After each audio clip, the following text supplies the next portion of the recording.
Good morning everyone. आज हम लोग अपने हिंदी ग्रामर का चैप्टर 1 स्टार्ट करते हैं, जो कि है भाषा एवं व्याकरण। तो फर्स्ट ऑफ ऑल, भाषा क्या होता है? जिस साधन के द्वारा हम अपने मन के भावों या विचारों को दूसरे पर प्रकट करते हैं तथा दूसरे के भावों और विचारों को समझते हैं, उसे भाषा कहते हैं। यानी भाषा क्या होता है? हम लोग जो एक दूसरे से अपना थॉट शेयर करते हैं, दूसरे का थॉट सुनते हैं, ये क्या है? भाषा। देखिए क्या दिया, भाषा केवल विचारों को प्रकट करने या ग्रहण करने का साधन नहीं है, बल्कि यह एक मानसिक प्रक्रिया है। अतः मानसिक प्रक्रिया को पूरा करने के लिए जिस साधन का प्रयोग किया जाता है उसे भाषा कहते हैं। यानी कुछ भी हम सोचते हैं तो क्या, जो भी सोचते हैं उसी जिस टाइप का हम लोग लैंग्वेज बोलते हैं उसी टाइप का लैंग्वेज में सोचते हैं। नहीं, भाषा क्या होता है? जो हम लोग अपने मन के विचार भाव को दूसरे पे प्रकट करते हैं, दूसरे के भाव विचार, दूसरे को फीलिंग थॉट्स को समझते हैं, वो क्या है? भाषा। यदि संसार में अनेक प्रकार की भाषाएं संसार में अनेक भाषाएं बोली जाती है, जैसे फ्रेंच, जर्मन, अंग्रेजी, अरबी, जापानी, हिंदी। हम लोग इंडिया में रहते हैं, इंडिया में क्या बोलते हैं? हिंदी। उसके बाद आता है भारतीय भाषाएं, इंडियन लैंग्वेज।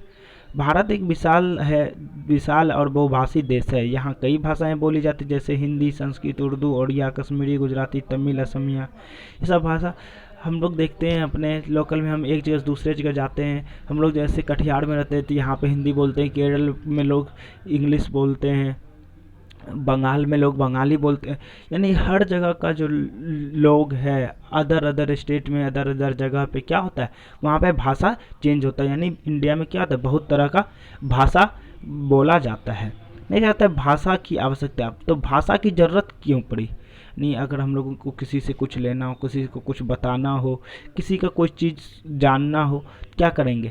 भाषा का तो आवश्यकता पड़ेगा। तो क्या दिया है, मनुष्य एक सामाजिक प्राणी है। मनुष्य क्या है? एक सबसे मिलकर रहने वाला ह्यूमन है। यानी प्राणी मतलब यही कि वो एक दूसरे से मिलकर रहता है, यानी लिविंग थिंग।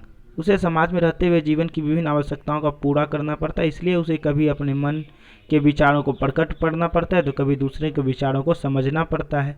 भाषा न केवल विचारों तथा भावों को प्रकट करने का महत्वपूर्ण साधन है, बल्कि यह मानव के साहित्य के भंडार को सुरक्षित रखने का भी साधन है। तो क्या हुआ, हम लोग जो रहते हैं अपने जहाँ पे अपने आसपास में हम लोग एक दूसरे से ज़रूरत पड़ता है, किसी को कुछ बताना पड़ता है, किसी को कुछ जानना पड़ता है, इसके लिए क्या पड़ता है? भाषा का आवश्यकता पड़ता है। क्या दिया? और हम लोग जो कुछ सीखते हैं, कुछ पढ़ते हैं, उसके लिए भी क्या होता है? एक भाषा जानना जरूरी होता है, उसी भाषा में हम लोग पढ़ते सीखते हैं।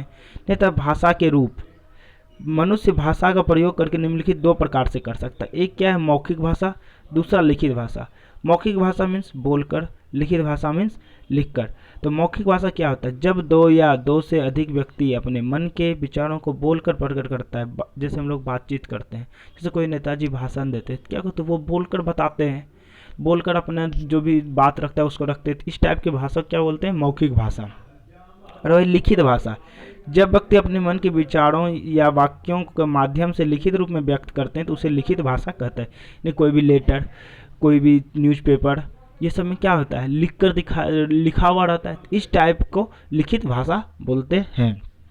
एक बात देखते हो आप, छोटा छोटा बच्चा होता है तो वो क्या होता है, उससे जब भूख लगता है तो वो रोने लगता है। तो इस टाइप का जो भाषा यानी संकेत, जो गूंगा आदमी रहता है वो बोल नहीं सकता है, तो उसके घर वाले क्या होते हैं, उसके संकेत को समझते हैं, उसके साइन को समझते हैं। तो इस टाइप की भाषा को सांकेतिक भाषा भी कहते हैं।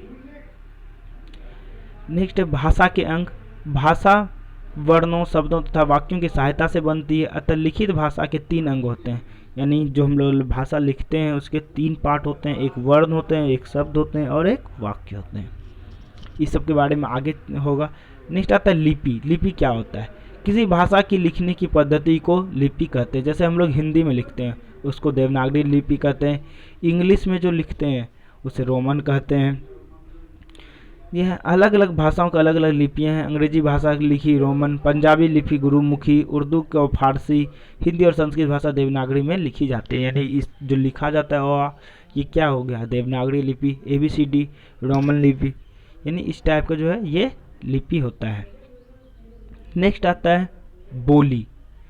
सीमित क्षेत्र में बोली जाने वाली भाषा, वो क्या कहते हैं बोली, जैसे हम लोग के गांव में देखते हैं अंगिका भाषा बोलते हैं, कहीं हिंदी बोला जाता है, कहीं बंगाली बोला जाता है, यानी जो जिस टाइप का परिवेश में रहता है उस टाइप का बोली बोला जाता है।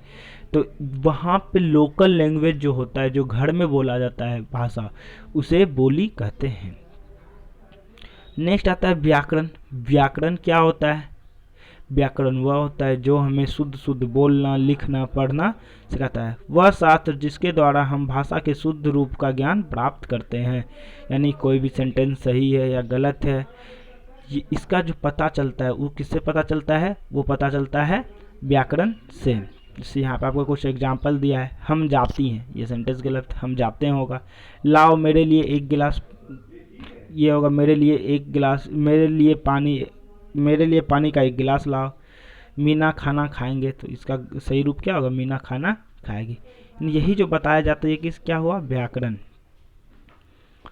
और व्याकरण किसी भाषा को शुद्ध रूप लिखना, पढ़ना तथा बोलना भी सिखाता है।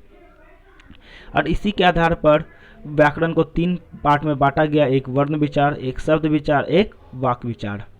यानी व्याकरण को कितने पार्ट में बांटा गया? व्याकरण को 3 पार्ट में बांटा गया है, शब्द विचार, वर्ण विचार और वाक्य विचार। तो वर्ण विचार किसे कहते हैं? व्याकरण के जिस भाग में वर्णों की रचना, स्वरूप आदि का वर्णन किया जाता है, आदि के बारे में पढ़ा जाता है, उसे वर्ण विचार कहते हैं। शब्द विचार व्याकरण के जिस भाग में शब्दों की रचना, प्रकार तथा प्रयोग, यानी शब्द कौन सा शब्द कहाँ यूज हो, ये सब के बारे में पढ़ा जाता है, वो शब्द विचार हो गया। और वाक्य विचार व्याकरण के जिस भाग से वाक्यों की रचना, यानी कोई सेंटेंस कैसे बनेगा, उसका भेद, उसका रूप, उसका प्रयोग करना क्या कहलाता है? वाक्य विचार कहलाता है। आई होप कि आप लोगों को समझ में आया होगा। इसके कुछ क्वेश्चन हैं जो आप लोगों को नेक्स्ट डे करवाया जाएगा, आप लोग इसे अच्छे से देखें और समझें। Bye, take care.